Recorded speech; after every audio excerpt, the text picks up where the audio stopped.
حي على الفلاح.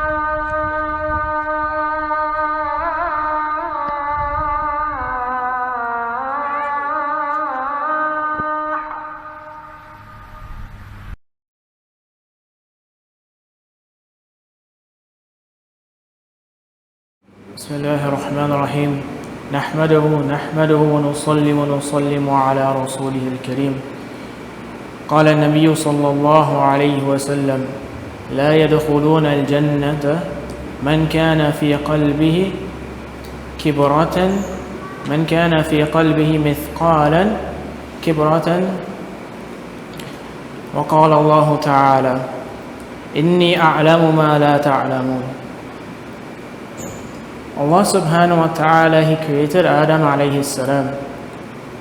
Allah subhanahu wa ta'ala, He fashioned and He created Adam alayhi salam with his own hands.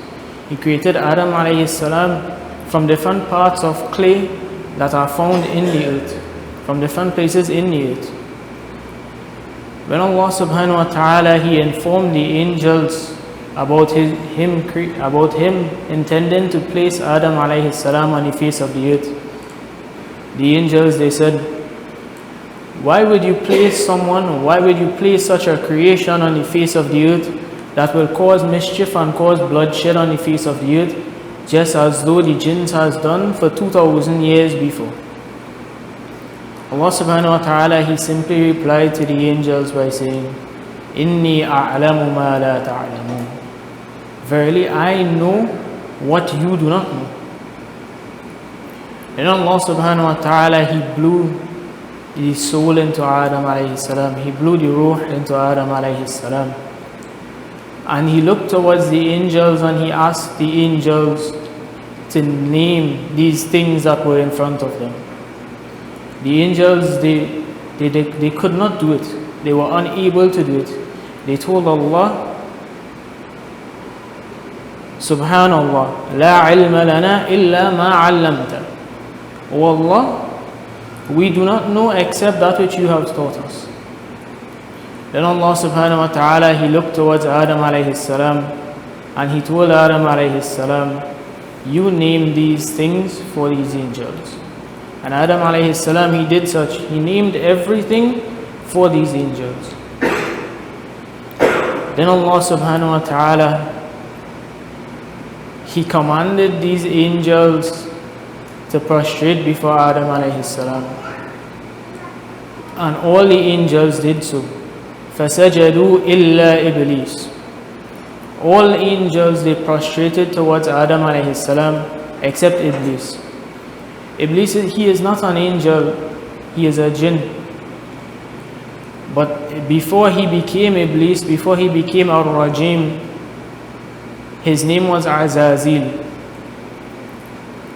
In the Arabic language, Azazil comes from the word Izzah. Izzah means to denote, Izzah is a word that is used to denote honor and the high ranking status of a person. Azazil, Shaitan, he was such a rank that he was the head of all the jinns. And there are narrations that mention that there is not a place on the face of the earth that he has not prostrated to Allah before. His forehead has made sajda on every place on the earth. Now Allah subhanahu wa ta'ala, He says, Aba wastakbar. He says, Shaitan, he refused to make sajda. He refused to make sajda and he was filled with pride. وَكَانَ مِنَ الْكَافِرِينَ. And he is from amongst the disbelievers.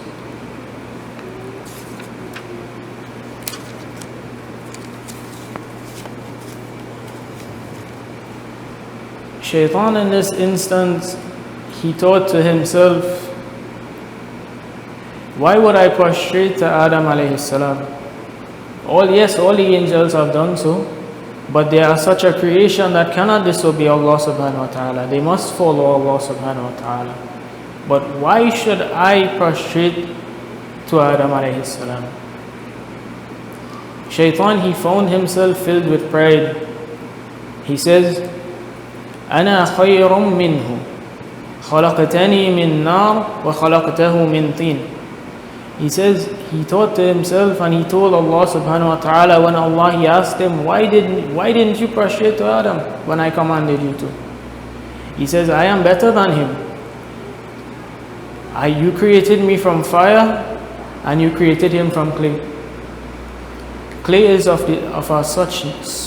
such a nature that it falls. The weight of clay, it will fall, whilst fire rises. So Shaitan, he thought himself to be better than Adam alayhi salam. He thought Adam to be inferior to him. Now, if such a quality, when we look at such an instance, when we look at this display that Shaitan he did, one would call this pride. Now, what is pride? The ulama, they define pride as such a state that a person he specifies for himself, he coins for himself that he is fond of. A person he finds himself, he thinks he is better than this person at doing such, so he coins himself to that. An example is maybe a mechanic.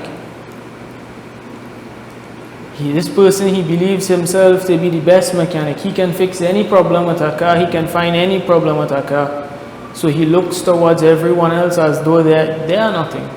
They are not mechanics. I am the best mechanic. I am better than everyone else. A person, he coins such attribute to himself as though he is it, as though he is the only one that possesses such an attribute.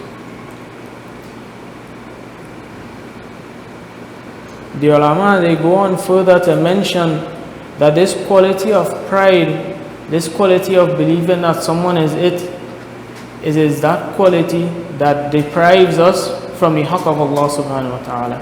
It's that quality that deprives us from truly believing in Allah subhanahu wa ta'ala, and it is that quality that deprives us from truly devoting ourselves to ibadah and truly worshipping Allah subhanahu wa ta'ala. The ulama, they go on further to classify pride into two categories. The first category being a person, he loves something. Example, a person, he loves his car. So he would take care of his car, he would groom his car, he would ensure that his car is always clean, ensure that his car is always working in top condition. The ulama, they say that this is commendable, this is mahmud, this is praiseworthy, this is a praiseworthy quality of a person.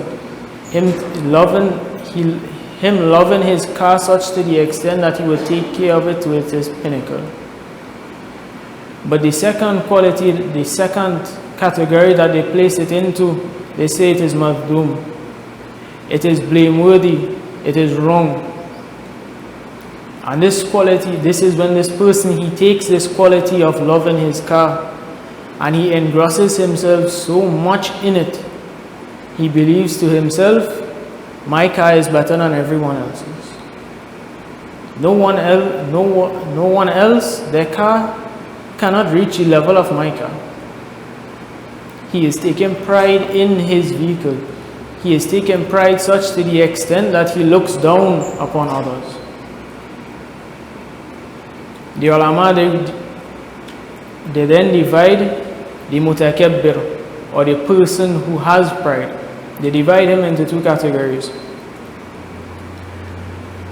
The first one being a praiseworthy quality again, in such a manner that a person, he does all his fard ibadah, he does all his nafil ibadah, he does all his sunnah, he tries his best to help his brothers, and he does as much as he could in goodness. And the second one of those categories being blameworthy again, being a problem, is this person, he does all those good deeds, he does all those good actions, he takes pride, but he takes pride in himself that he does those actions. He says to himself, I am better than this person. I perform my salah, I go to masjid, I help this brother when he is in need. I help that brother when he is in need. I spend any part of Allah. But he looks down upon others who does not do the same level as him, or who does not do better than him. And he becomes absorbed in this, such to the extent that the ulama, they describe him as, they use this verse to describe him. قِيلَ دَخُلُوا أَبْوَابَ جَهَنَّمَ خَالِدِينَ فِيهَا فَبِئْسَ مَثْوَى الْمُتَكَبِّرِينَ. Allah subhanahu wa ta'ala, he says to those who have pride, he says to those who show pride, he says, enter into the doors of Jahannam, where you will then reside therein forever. Such evil is the place or the home of those who possess pride. Allah subhanahu wa ta'ala, he says that a person who has pride will not enter into Jannah.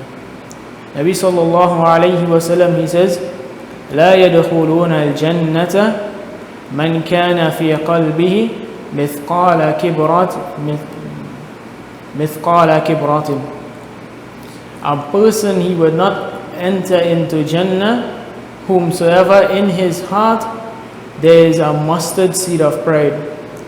Now, this word is translated as mustard seed, but the reality of it, it means that the smallest ounce or the smallest weight possible. In the time of Nabi sallallahu alayhi wa sallam, a mustard seed was the smallest form of measurement that they had. But now we know what atoms are. Now we can even split an atom in half. So such to the extent that that amount of pride, if a person, he dies with that in his heart, then Nabi sallallahu alayhi wa sallam says he will not enter into Jannah.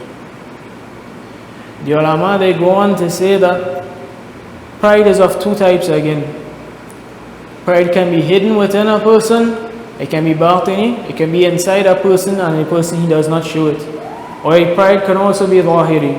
It can be in such a manner that a person, he outwardly shows this pride. He displays this pride.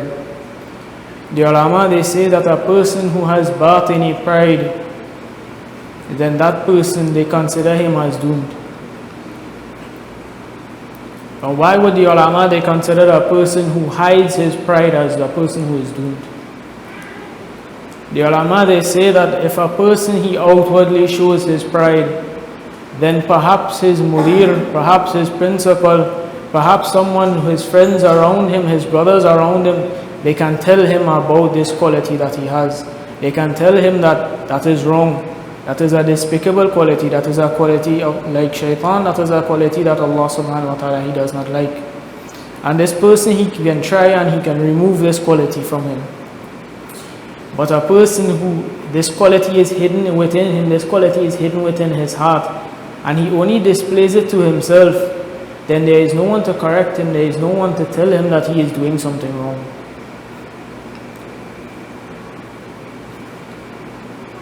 Now, when we look back at shaitan, we look back at what shaitan he was before he refused the command of Allah subhanahu wa ta'ala. Shaitan, he was considered as one of the greatest abid at that time. There wasn't a place that he hadn't made sajda, and there wasn't an act of ibadah that shaitan he had not done. Shaitan, he was considered as a leader of all the jinns, all the jinnats. Such a high ranking status he had held. But he discarded it all with one statement: Ana khayrun minhu. Shaitan, he believed himself to be better than Adam alayhi salam. He believed himself to be greater than Adam alayhi salam. And that is what made shaitan from Azazil, an honorable person, a high-ranking person, into a rajim. And Allah subhanahu wa ta'ala, he called him a kafir. Such is the quality of pride, such is the destruction that pride can cause to one of us. Such is the destruction that pride can cause to any of the creation of Allah subhanahu wa ta'ala. It took a jinnat who was of the highest caliber, who was of the greatest, to be in of the lowest. Now shaitan, due to his pride, now he is the face of evil. Everyone, they ascribe evil towards shaitan. How far he has fallen due to this quality. Now Allah subhanahu wa ta'ala, pride, when we think about it, pride is someone believing himself to be it. Someone believing himself to truly have done something. But when we think about it, we do not own, nor do we have the right to have pride in ourselves. Allah subhanahu wa ta'ala, He is the only one who possesses that right. Allah subhanahu wa ta'ala, He is the only one who has the requirements to match that quality to Himself. Allah subhanahu wa ta'ala, He is the only one who is supposed to have pride.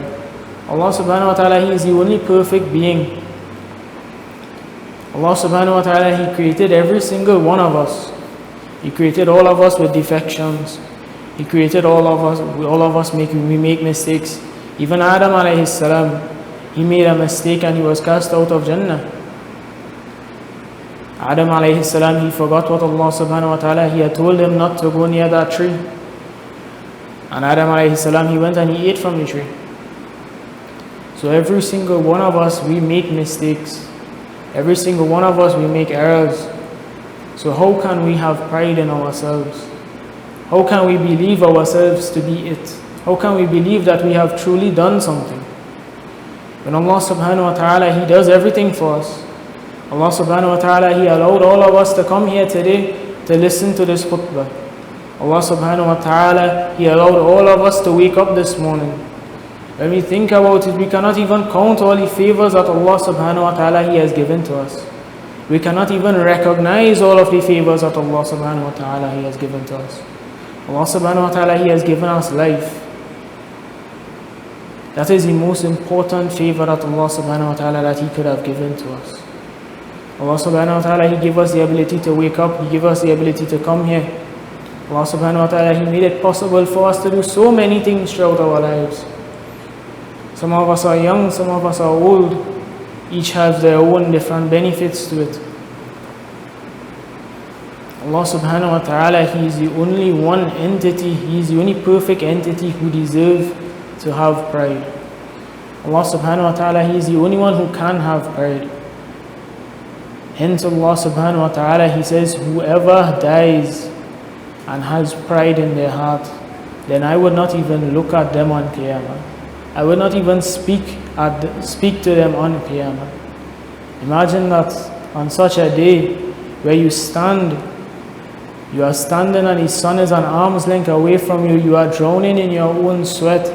Everyone is worrying, nafsi, nafsi, myself, what am I going to do? What will be my state? And Allah subhanahu wa ta'ala, He does not even look at you. Allah subhanahu wa ta'ala, He does not even speak to you. He just throws you into Jahannam. What a state.